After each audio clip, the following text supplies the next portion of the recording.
salut à tous les fans de One Piece, toute nouvelle vidéo sur le haki en globalité. Alors, je sais pas vous, mais moi je suis toujours déçu que la France soit partie en 8ème contre la Suisse. Mais bon, ça n'a aucun rapport à la vidéo, donc on passe ça tout de suite. Allez, je vous inviterai comme d'habitude à vous abonner si vous aimez ce que je fais, à liker la vidéo si elle vous a plu. Et puis déjà dans cette vidéo, je vais mettre les choses au clair sur le haki, sa puissance et le fait que le haki soit supérieur au fruit du démon. Le haki est la puissance ultime pour chaque personnage de One Piece, comme par exemple un Rayleigh, qui est maître en haki et qui a réussi à atteindre la puissance d'un Yonko, comme l'a très bien expliqué Garp, en disant que c'est une légende de la piraterie au même titre que Barbe Blanche, qui nous fait déjà qu'il a au minimum le niveau d'un Yonko. Étant une légende, sachant que Big Mom, Kaido et Barbe Noire, voire même Shanks, ne sont pas considérés comme des légendes. Déjà, je vais mettre les choses au clair. Le haki est quelque chose de courant. Même si ça peut vous paraître compliqué à croire, des soldats de la marine à Dressrosa qui l'utilisent, c'est pas quelque chose de dingue. Faut pas le voir ça comme ça. Le truc, c'est que ça peut paraître fou parce que Luffy a dû passer 1 an et demi pour apprendre le haki. Zoro a dû passer un peu moins des 2 ans aussi parce qu'il s'entraînait sur toile épée. Et Sanji, bon, il a juste couru, mais il l'a appris aussi.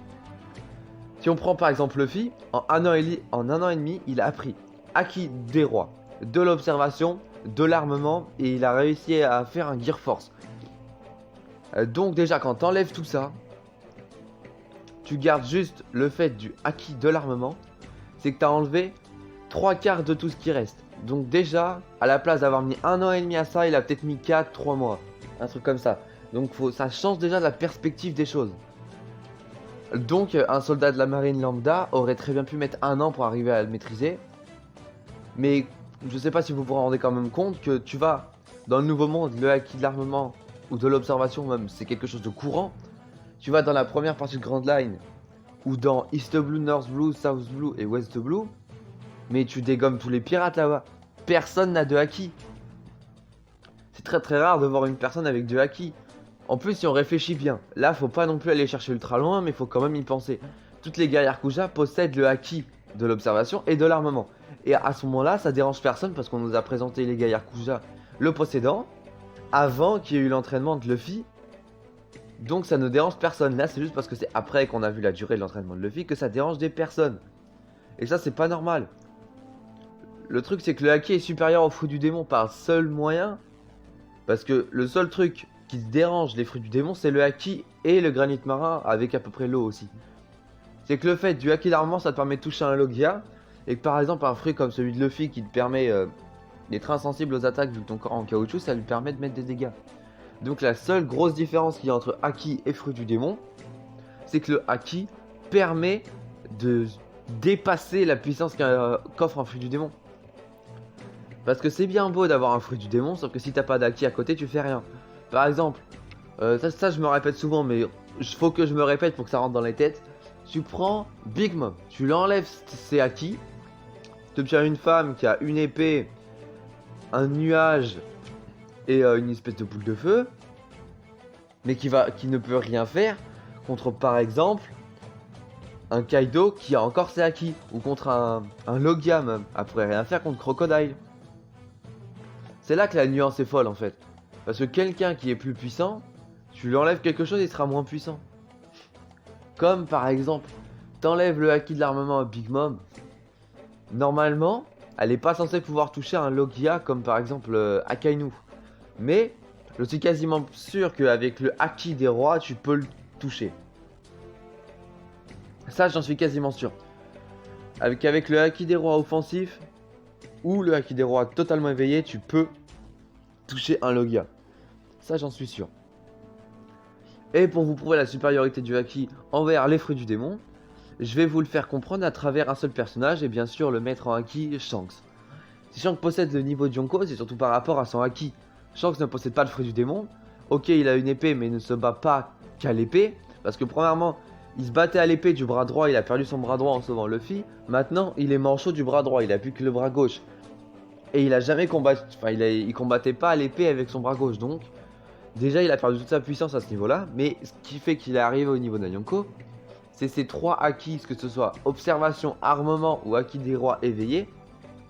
Ces 3 haki là, alors paroxysme, font qu'il a réussi à atteindre la puissance la plus élevée à l'heure actuelle du manga.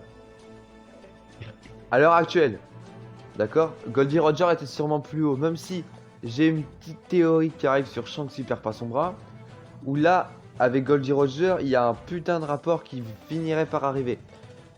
Avec une énorme théorie derrière. Mais si on dit que Kaido, Luffy, les deux, hein, utilisent le Haki des Rois éveillé à 100%, alors d'où tire Shanks sa puissance? Ou encore même Goldie Roger qui ne possédait pas de fruit de démon à l'heure actuelle. Hein? Parce que si on dit que Kaido, et là à l'heure actuelle, Luffy ont le Haki des Rois éveillé, d'où tire bien Shanks sa puissance? Sachant que Kaido a un fruit du démon en supplémentaire. Il attire d'où sa puissance? Voilà, c'est très simple. En plus, si on regarde bien, quand Shanks monte sur le navire de Barbe Blanche, excusez-moi, on voit bien que son Haki des Rois fait que la matière se brise. Et comme on sait, il y a le Haki des Rois offensif, mais ça c'est fait pour par exemple revêtir son poing. Mettre une attaque, ça va pas faire que tu vas toucher ton adversaire. Mais par contre, tu mettras plus de dégâts. Sauf que là, c'est son aura, Josa dit. C'est même pas le Haki des Rois, c'est son aura.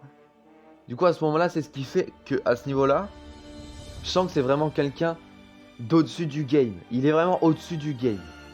Et pour ceux à qui ne verront toujours pas qu'en 2021, tous les amiraux sont grave inférieurs au Yonko, le Ryuon, je vais vous le dire tout de suite, clair, net, précis, vous le saurez avant les autres, vous pourrez vous vanter comparé à vos potes. Le Ryuon ne sert à rien, enfin, voire quasiment à rien contre Kaido ou Big Mom. C'est dit. Comme on l'a vu, par exemple, on voit les fourreaux rouges, ils ont attaqué Kaido avec le Ryuo. Est-ce qu'il a une grosse cicatrice? Non. Luffy lui a mis un Red Rock avec du Haki de l'armement éveillé. Est-ce qu'il a eu énormément de dégâts? Non. Comparé au Haki des Rois offensif ou semi-éveil, ça n'a aucun rapport. C'est pas du tout le même degré de puissance. Et même si on dit que ouais, les amiraux ils ont le Ryuo, alors ils feraient pas grand chose contre Kaido parce qu'on a bien vu que le Ryuo ne faisait pas grand chose. Donc il faudrait qu'ils aient au minimum le Haki des Rois semi-éveillé. Mais est-ce que déjà tous les amiraux possèdent le Haki des Rois? Eh bien la réponse est simple, normalement non. À partir du moment où ils mettent, parce que ça, on aurait été au courant si tous les amiraux auraient eu le Haki des Rois. Juste regardez la réaction des 3 amiraux quand ils ont vu que Luffy avait le Haki des Rois à Marineford. Regardez leur réaction. En clair, ça veut dire comment est-ce que lui peut l'avoir et moi non. C'est quelque chose un peu comme ça. Parce que, excusez-moi, mais déjà, on prend, ça fait 3 amiraux, plus Garp, plus Sengoku qui l'a lui, c'est officiel. Plus après Fujitora, Ryukyu, on est déjà à 6.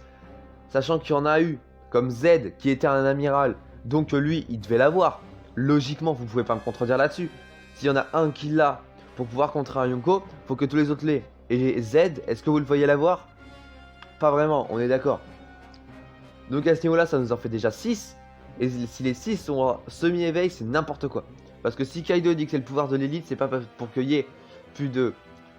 On va dire qu'il y a 20 personnes qui ont le Haki des Rois, on prend large. Et puis là, à côté de ça, t'en as 18 qui ont le Haki des Rois semi-éveillé. Vous vous foutez de la gueule de qui là? Comment est-ce que Kaido pourrait dire que c'est le pouvoir de l'élite, sachant que déjà le Haki des Rois c'est déjà le pouvoir de l'élite. Donc on est au pouvoir de l'élite, du pouvoir de l'élite. Je sais pas si vous arrivez à comprendre à quel point c'est un truc de taré.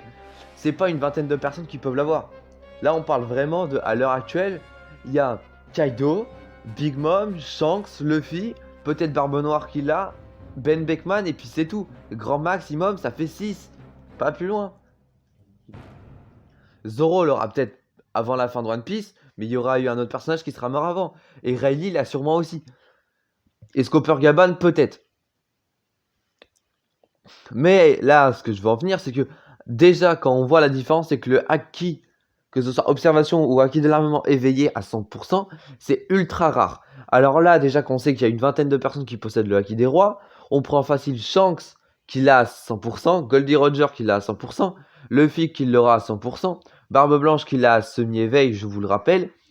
Parce que sinon, comment est-ce que ça se ferait que Garp dise que lui et Shanks sont au même niveau, sachant que, on va pas se mentir, Barbe Blanche a un fruit du démon ultra cheaté en plus.